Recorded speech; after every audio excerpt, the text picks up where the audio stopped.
حضرت بشر الحافی رحمت اللہ علیہ ننگے پاؤں چلتے رہے. بڑے لوگ اعتراض کرتے ہیں کہ یہ کیا ولایت ہے، ننگے پاؤں چلنا کہاں کی خوبی ہے.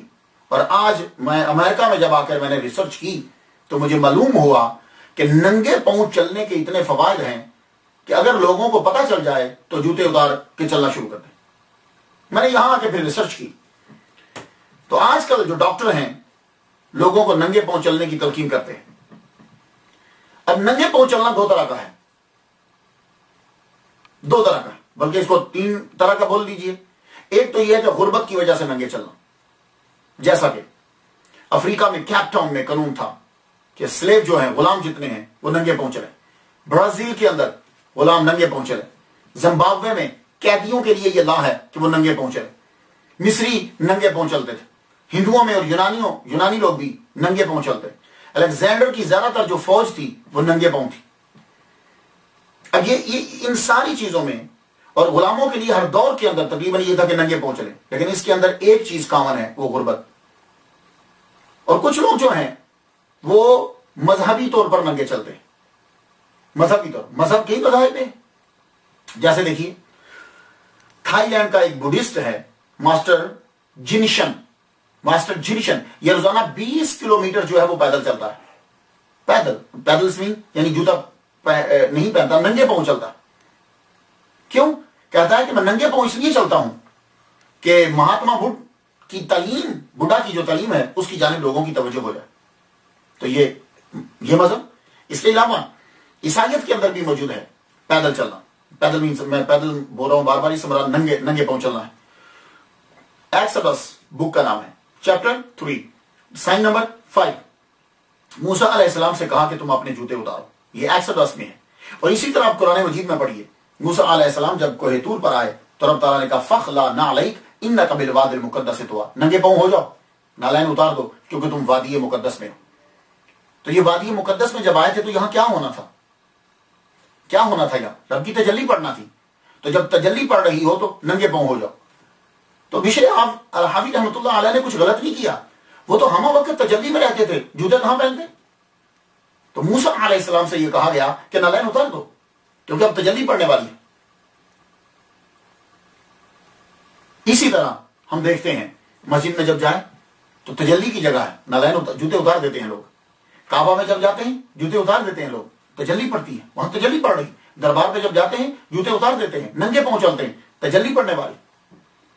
اسی طرح بابا فرید الدین گنج شکر رحمۃ اللہ علیہ جب تشریف لایا کرتے تھے داتا گنج بخش ہجویری رحمۃ اللہ علیہ کے دربار پر تو نالین اتار دیتے تھے، جوتے اتار دیتے تھے. کیوں؟ کہتے تھے تجلی پڑ رہی. اور کمر بھی نہیں کیا کرتے تھے، نالین اتار دیتے تھے. تو یہ ننگے پاؤں چلنا مذہب میں بھی ہے. اور اسی طرح میں آپ کو ایک اور حدیث سناتا جاؤں، ابن ابی یعلا نے اسے بیان کیا ہے. محمد صلی اللہ علیہ وآلہ وسلم نے فرمایا کیا تمہیں اس بندہ کے متعلق نہ بتاؤں جو بہت کم وزن کے ساتھ اللہ کے سامنے حاضر ہوگا؟ عرض کی یا رسول اللہ بتائیے. فرمانے لگے ننگے پاؤں نیکی کی طرف بڑھنے والا، نیک کاموں کی طرف بڑھنے والا. یعنی ننگے پاؤں نیک کاموں کی طرف بڑھنے والا رب کے سامنے حاضر ہوگا کم وزن. اور اللہ تعالیٰ محبت کی نظر اس کے اوپر ڈالتا ہے کہ جو ننگے پاؤں نیک کاموں کی طرف بڑھتا ہے. اور ایک اور حدیث مبارکہ آپ کی نظر کرتا جاؤں، شیخ فرید الدین عطار رحمۃ اللہ علیہ نے اسے بیان کیا ہے کہ حضور صلی اللہ علیہ وآلہ وسلم نے پاؤں مبارک زمین سے اٹھا لیے. کب؟ جب حضرت سالبہ رضی اللہ تعالیٰ عنہ کے جنازہ میں جا رہے ہیں تو حضور صلی اللہ علیہ وسلم پورا پاؤں زمین پہ نہیں رکھ رہے، پورا پاؤں مبارک، آپ یوں اپنے انگوٹھے کے بل جو ہے وہ چل رہے. عرض کی یا رسول اللہ پورا پاؤں زمین پہ کیوں نہیں رکھ رہے؟ فرمانے لگے میں نہیں چاہتا کہ ملائکہ کے پروں پر میرا قدم آ جائے. اللہ اکبر جل شانہ. کیونکہ حضور کو تو نظر آ رہے تھے نا، جب نظر آ رہے ہوں تو پھر طریقہ اور ہے. تو جہاں تجلی پڑ رہی ہوتی ہے تو وہاں ننگے پاؤں چلتے. تو حضرت بشر الحافی رحمۃ اللہ علیہ آپ کو ہر وقت تجلی نظر آتی تھی. یہی وجہ ہے کہ آپ مکہ مدینہ جاتے ہوئے، جب آپ مکہ مدینہ جاتے تھے تو مکہ مدینہ کی جو حدود ہے نا جسے حرم کہتے ہیں، اس حدود کے اندر رفع حاجت نہیں کرتے کے لیے نہیں جاتے تھے، اس سے حد کو کراس کر کے جاتے تھے. زمین پہ جب آپ وضو فرماتے تو پانی نیچے نہیں گرنے دیتے تھے اس حد کے اندر. کیوں؟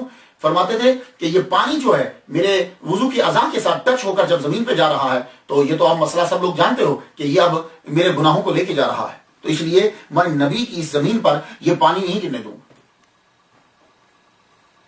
اور اولیاء کرام کا ایک گروہ بھی ہے، وہ اولیاء کرام کا جو گروہ ہے وہ ڈھیلے سے استنجا نہیں کرتے، استنجا ڈھیلے سے نہیں کرتے، وہ زمین پر تھوکتے بھی نہیں۔ کیوں؟ وہ کہتے ہیں کہ اللہ تعالیٰ، یہ زمین کو اللہ تعالیٰ نے فرش بنایا ہے اور یہ شاہی فرش ہے، اور اس شاہی فرش کے اوپر جوتوں کے ساتھ چلنا اور شاہی فرش کے اوپر تھوکنا جو ہے یہ منع ہے، یہ ان کا طریقہ ہے۔ تو مذہباً یہ ہوا۔ اب اس پہ لوگ بہت سے اعتراضات کر سکتے ہیں، جی پھر فلاں چیز، میں اعتراضات میں نہیں پڑتا۔ عشق والوں کے لیے گفتگو کی ہے تو حضرت بشر الحافی رحمۃ اللہ علیہ بھی اسی گروہ سے، آپ کا ایک اپنا موقف ہے، اللہ اکبر جل شانہ۔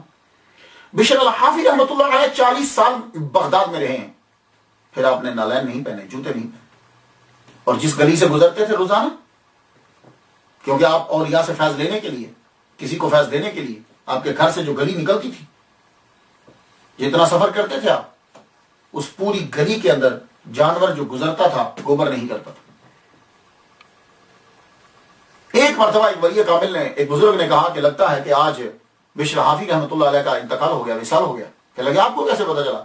کہا اس گلی کے اندر میں نے 40 سال تک کسی جانور کو گوبر کرتے ہوئے نہیں دیکھا، آج ایک گائے کو میں نے گوبر کرتے ہوئے دیکھا، اس سے معلوم پڑا کہ آپ کا وصال ہو گیا۔ اللہ اکبر جل شانہ۔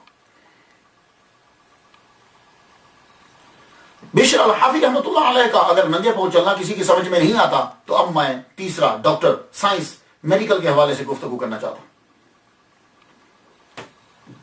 بشر الحافی رحمۃ اللہ علیہ کے ننگے پاؤں چلنے پر اعتراض ہے۔ رشیا کا ایک آدمی جو بیئر فوٹ سیم کے نام سے مشہور ہو گیا، 1900 سے لے کر 1954 تک اس نے جوتا نہیں پہنا۔ 1900 سے 1954 تک اس نے جوتا نہیں پہنا، 80 سال کا ہو کے مرا لیکن آخر تک اس نے جوتا نہیں پہنا۔ کسی نے انٹرویو لیا اور اسے پوچھا کہ تو جوتا کیوں نہیں پہنتا؟ کہنے لگا مجھے یہ قدرتی عمل ہے، میں سردیوں میں گرمیوں میں کبھی بھی جوتا نہیں پہنتا، مجھے سکون محسوس ہوتا ہے۔ اس کے علاوہ ننگے پاؤں 2006 کے اندر تحقیق ہوئی تو معلوم ہوا کہ یہ جو نی ہے، گھٹنے اور اینکل، یہ جو ایڑیے ہیں، جب آپ ننگے پاؤں چلتے ہیں تو ان پہ زور نہیں پڑتا، ان پہ زور نہیں پڑتا۔ پاؤں جو ہے وہ